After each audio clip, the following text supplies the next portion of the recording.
कागल मतदारसंघ हा संवेदनशील जागरूक मतदारसंघ आहे। या याच्यामध्ये ही शाहूंची जन्मभूमी आहे। हे गाव जे कापसी सेनापती आहे हे सरसेनापती संताजी घोरपडेंचं गाव आहे। इथले मतदार हे सुज्ञ व म्हणजे विचार करून मत टाकणारे आहेत।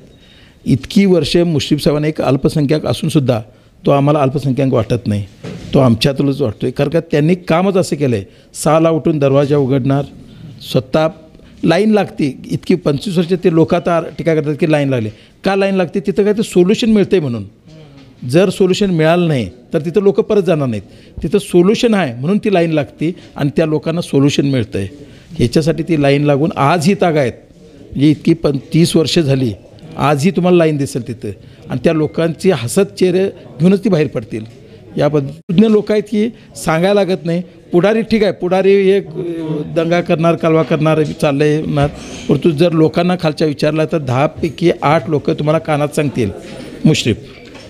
कारण प्रत्येकाला पर्सनली काही ना काही काम झालेलं आहे त्यांचं, प्रत्येकाच्या इंडिव्हिज्युअल त्यांच्या कामात काही कुठल्याही योजनेचं असू त्यांच्यापर्यंत त्यांना मुश्रीफ साहेबांनी लाभ पोचवलेला आहे। त्यामुळे मुश्रीफ हे तिथं काय जोपर्यंत मुश्रीफ उभा आहेत तोपर्यंत ते मुश्रीफांनाच मतदान करणार। विधानसभेतील या मतदारांना मला एवढंच सांगायचं आहे, हा एवढा मोठा अवलिया आणि देव माणूस या ठिकाणी लोकांची सेवा आरोग्यासाठी असेल, लाडक्या बहिणीसाठी असेल, तसेच या ठिकाणी